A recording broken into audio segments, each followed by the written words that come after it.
सभी को बहुत बहुत नमस्कार। और यह वीक लॉकडाउन का एक बहुत दुख भरा वीक रहा, जिसमें सिनेमा के दो बहुत बड़े लेजेंड्स इरफान खान जी और ऋषि कपूर जी की अचानक जाने की खबर जब हमने सुनी। Both were legends in their field. Irfan ji को सिनेमा के स्पेक्ट्रम के हर स्पेक्ट्रम के लोग पसंद करते थे, चाहे वो मासेस हो या क्लासेस। एंड चिंटू जी को के लिए क्या कहें, ही वॉज अ जज ultimate chocolate boy of the industry.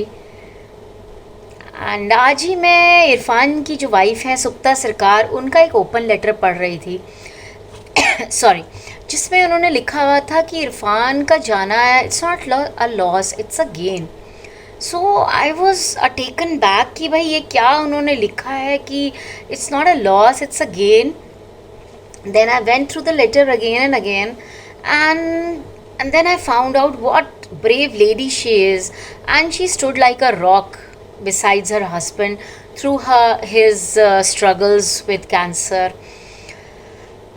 But as they say, the show must go on.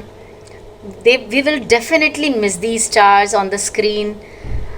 And इसी के साथ अपने स्टोरी को मैं अपने शुरू करती हूँ। और आज की स्टोरी जो मेरी है, ज़िंदगी की बदलती हुई तस्वीर। Noida city centre metro station पर रोज़ की तरह बहुत गहमा गहमी थी। मुसाफिर उतर रहे थे ट्रेन से अपनी अपनी मंजिलों पर जाने के लिए, और कुछ मुसाफिर सीढ़ियों पर चढ़ रहे थे अपनी मंजिल पे पहुंचने के लिए। उन्हीं में से एक था नीली टी शर्ट पहने, नीला चश्मा लगाए, एक 13 साल का छोटा सा लड़का हरी।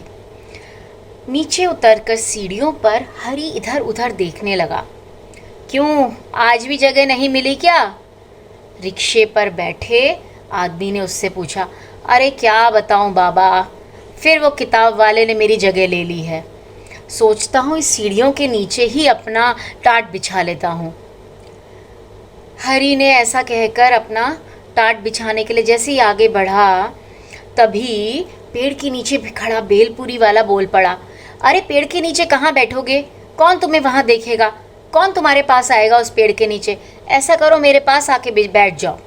हरी अपना टाट लेकर वहाँ पहुँच गया, और हरी के पास सिर्फ टाट ही नहीं था, उसके स्कूल का बैग भी था।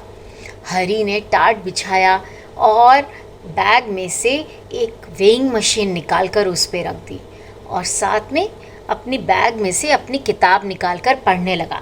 लेकिन किताब के साथ साथ उसका आने जाने वालों पर भी नज़र टिकी हुई थी, जो बीच बीच में रुक कर हरी के पास आकर उसकी वेइंग मशीन पे वज़न तोल रहे थे। हरी 13 साल का बच्चा था, जो कि अपने परिवार के साथ इटावा से 2 साल पहले यहाँ नोएडा आकर बस गया था। उसके पिताजी एक मज़दूर थे, लेकिन तब तक तो आर्थिक तंगी कुछ थी नहीं। लेकिन कुछ टाइम पहले उसके पिताजी को लकवा मार गया था, और तब से घर की हालत, आर्थिक स्थिति बहुत बिगड़ गई थी। हरी को पढ़ना लिखना बहुत पसंद था। वो नहीं चाहता था कि इसकी वजह से उसका पढ़ना लिखना बंद हो जाए। हरी लेकिन बहुत दृढ़ शक्ति और दृढ़ निश्चय वाला लड़का था।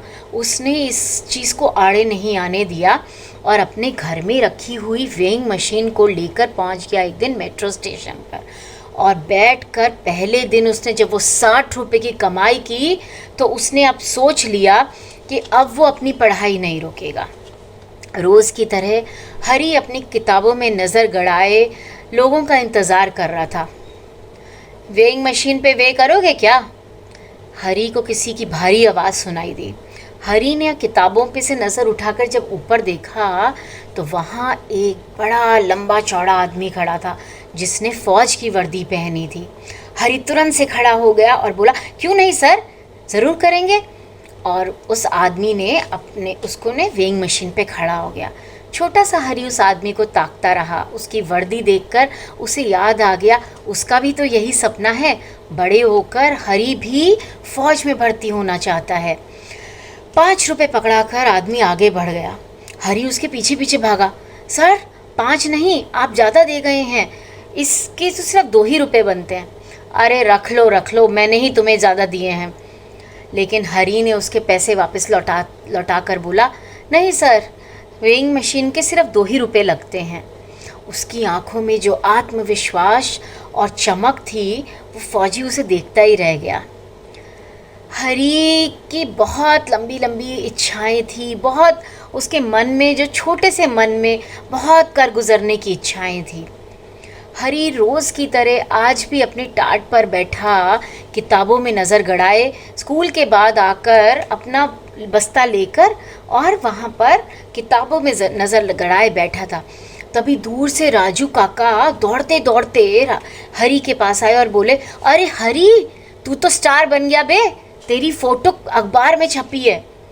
हरी तुरंत से राजू काका के हाथ से अखबार लेकर और उसमें देखा तो सच में हरी किताब लिए बैठा उस फोटो में, और बगल में उसकी वेइंग मशीन। हरी को बहुत अच्छा लगा अपनी फ़ोटो देखकर, और उसको याद आया कुछ दिन पहले एक आदमी ने उसकी फ़ोटो ली थी और हरी ने बड़ा अचरज किया था कि वो आदमी उसकी फ़ोटो क्यों ले रहा है। हरी के पास कुछ लोग आते थे जो उसको देखकर, क्योंकि ये कोई एक नॉर्मल सीन नहीं था कि मेट्रो पर बच्चा कोई एक छोटा सा किताबें लिए एक वेइंग मशीन लिए बैठा हो। लोग आते, उससे पूछते और कई लोग उसको आश्वासन देकर चले जाते कि वो ज़रूर उसके लिए कुछ ना कुछ करेंगे। पर रात गई और बात गई, कभी कोई लौट कर नहीं आता। हरी ने लेकिन जब अपनी तस्वीर देखी तो उसको लगा कुछ तो इस तस्वीर में ज़रूर अच्छा ही है। और शाम को, सच में देर शाम को, कुछ अधिकारी उसके पास आए और बोले, अरे पता है, अब तुम्हें यहाँ मेट्रो स्टेशन पर बैठने की ज़रूरत नहीं है, तुम अब जाओगे लखनऊ, मुख्यमंत्री जी तुम्हें वजीफ़ा देंगे और तुम्हारी आगे की सारी पढ़ाई को भी स्पॉन्सर किया जाएगा। हरी एकदम चौंक गया और बोला, मैं लखनऊ, मैं मुख्यमंत्री से मिलूँगा? हाँ हाँ, और तुम किस में जाओगे पता है? हवाई जहाज़ में, आने जाने का खर्चा दोनों वहीं सब सरकार उठाएगी।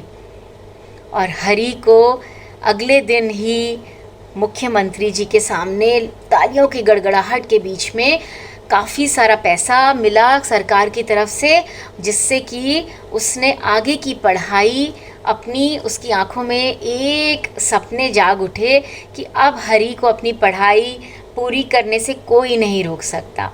तो हरी की जो एक इच्छा थी, वो उस तस्वीर ने, जो अखबार में उसकी तस्वीर छुपी थी, उस तस्वीर ने हरी की ज़िंदगी बदल दी थी।